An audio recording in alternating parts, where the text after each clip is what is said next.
Welcome to my channel. ASUS Router AiMesh Setup Explained. Step 1. Check AiMesh compatibility. Make sure both ASUS routers support AiMesh. Update the firmware on both routers to the latest version before starting the setup. Step 2. Factory reset the secondary router. Reset the router that will become the AiMesh node. Wait until it fully restarts and returns to its default settings. Step 3. Place the routers near each other. Keep both routers in the same room during setup.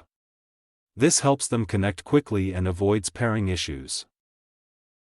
Step 4. Set up the main router. Connect your main ASUS router to your modem. Complete the basic internet setup and confirm that your Wi-Fi is working properly. Step 5. Open the ASUS router settings. Log into your ASUS router using the web interface or the ASUS Router mobile app.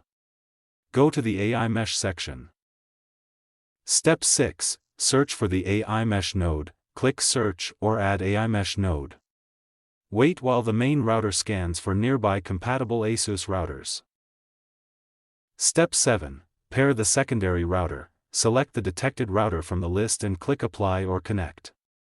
Wait a few minutes for the pairing process to finish. Step 8. Move the AiMesh node. After pairing is complete, move the AiMesh node to a location halfway between the main router and the area with weak Wi-Fi coverage. Step 9. Test the mesh connection. Connect your phone or laptop to the Wi-Fi network and walk around your home. Make sure your device switches smoothly between the routers. Step 10. Optimize your network. Check the AiMesh status in the router settings. Update firmware regularly, place routers in open areas, and restart them occasionally for the best performance. Thank you for watching.